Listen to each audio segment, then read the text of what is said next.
Hey friends. So it has been a minute.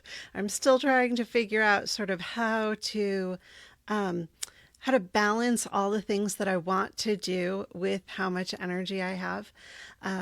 So I'm still trying to figure out when I can do this. So today I wanted to talk about an episode of Full House. I don't know if y'all will remember this. People of my generation will remember it. Younger viewers may not, although it's on streaming services now. So Full House started in the, I think, mid to late 80s, ran through the early 90s. And there's this great podcast now called How Rude Tanneritos, which is the two of the catchphrases of two of the characters. The two who are doing this recap show, which is Jodie Sweetin, who played Stephanie, and Andrea Barber, who played Kimmy Gibbler. And I've been listen. It's just a really fun podcast to go back and think about those old episodes. And today's episode, they were talking about an episode that was in. Sorry, I'm still trying to figure out the tech. Season 3, episode 4. It's called Nerd for a Day. And I thought it would be an excellent way to demonstrate why age appropriate, spicy education is so important and the problems we have when that isn't being given. Because there's a storyline that shows it really, really perfectly.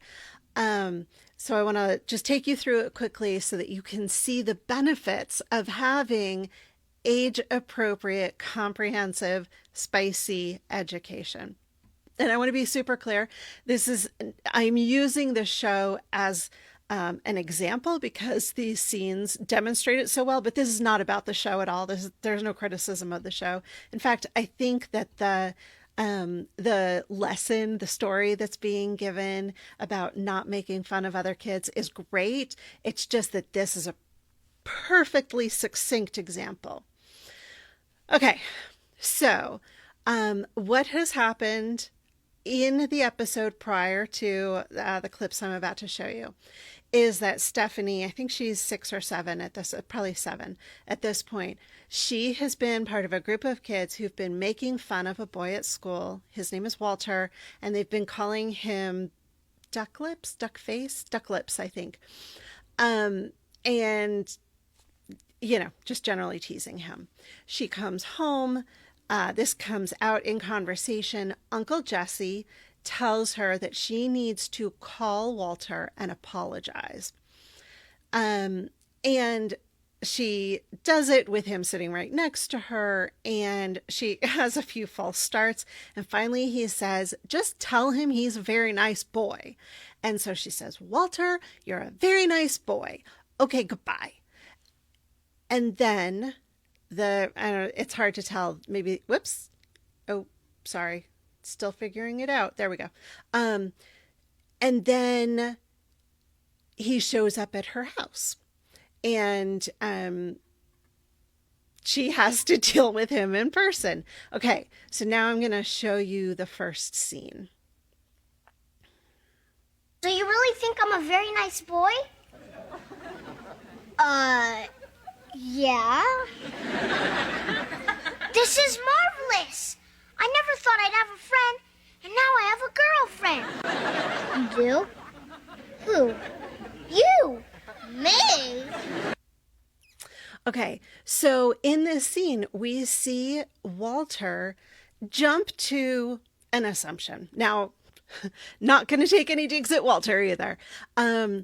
But we see him jump to the assumption that because she is a girl and because she is now his friend, that makes her his girlfriend, and he can now take the liberties that one would take with a girlfriend.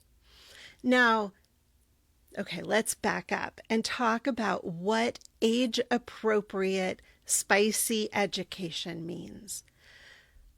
When you hear people talking about 5 and 6 year olds having this kind of education, what it means is talking to them about their bodies, about not even necessarily about, what their body parts are, although that would be good, um, but about the fact that they're allowed to decide who touches their bodies and who doesn't.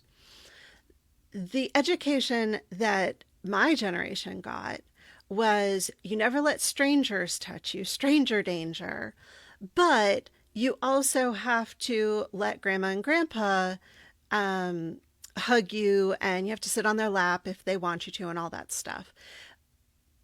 What we really want to teach kids now is you have full control over who touches your body and who you allow into your space. The difference is that as little girls, if we grow up believing that it's okay to push away strangers, but we have to make the people who are like important in our world and whose ideas are their opinions of us matter, we have to make them comfortable, we have to make them feel good. That is almost necessarily going to then translate as we get older into it's okay to push away the guy at the club, but if I have somebody who I've decided to go on a date with and they want to get handsy before I'm ready, then I just sort of have to grin and bear it. And so teaching kids at 4 years old, 5 years old, 6 years old, and that is school age. Hopefully, parents are teaching this much earlier at home, but teaching kids that this is your body. This is your body bubble. Nobody gets to come into your body bubble without you saying it's okay. That is actually a crucial piece of information for kids to get at that age that then begins to turn into what becomes a little bit spicier as they get into maybe fourth grade. You're going to talk to them about the changes that are happening in their body. Maybe you're talking about periods, maybe that kind of stuff. And then as they get into junior high school, you're maybe talking about more specifics about the body and how it works. Hopefully by high school, you're talking to them about what a healthy relationship is, what healthy communication looks like, and how to navigate those kind of challenging interpersonal things that will allow them to have healthy relationships and healthy, spicy relationships and lives.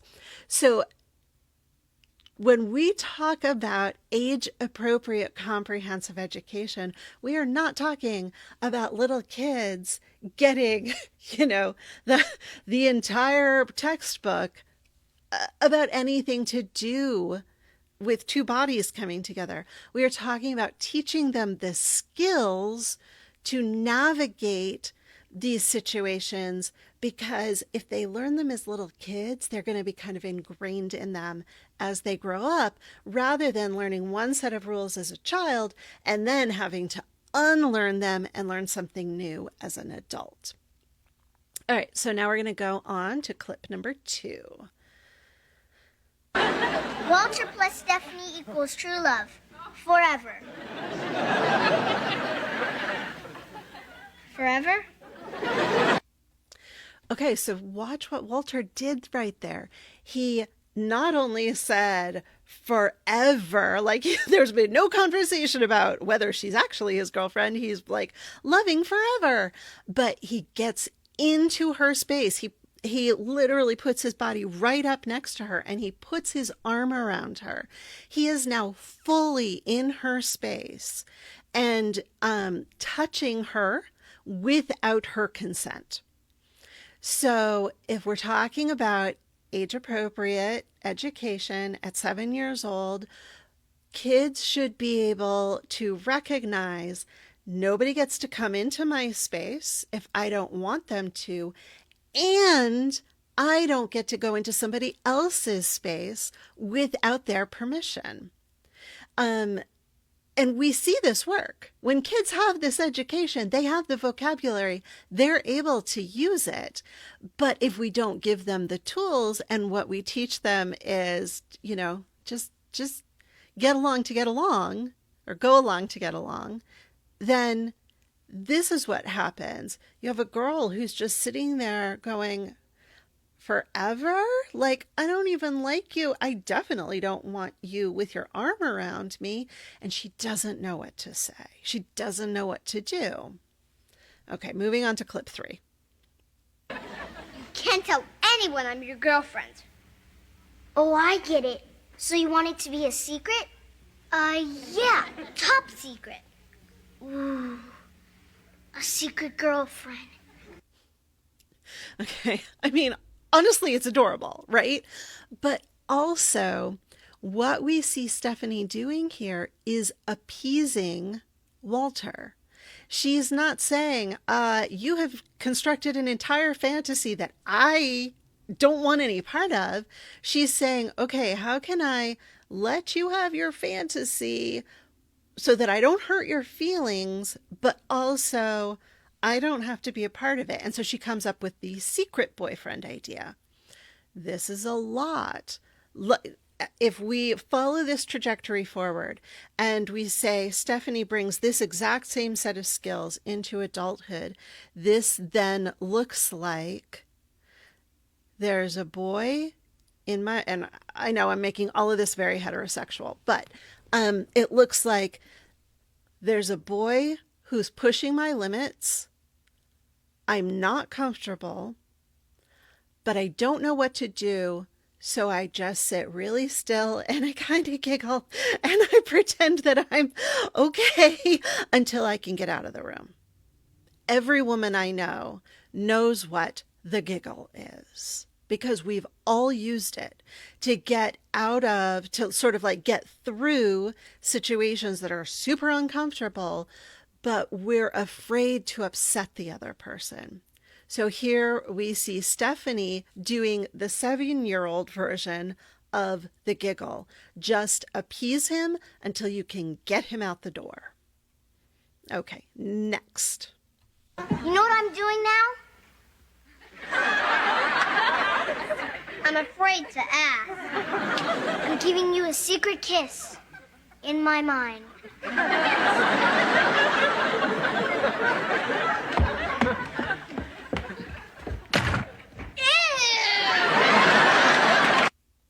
Okay, so I got to tell you, this clip actually creeps me out because this is Walter saying, I now have taken some ownership over this dynamic and I'm playing it out in my head and I'm going to go a lot further than I can in practice in person, and I'm gonna like make these fantasies.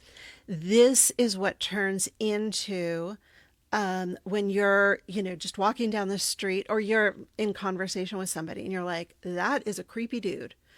I don't know why, I don't know what it is that I'm picking up on, but I am creeped out and I don't want to be in the same room with him.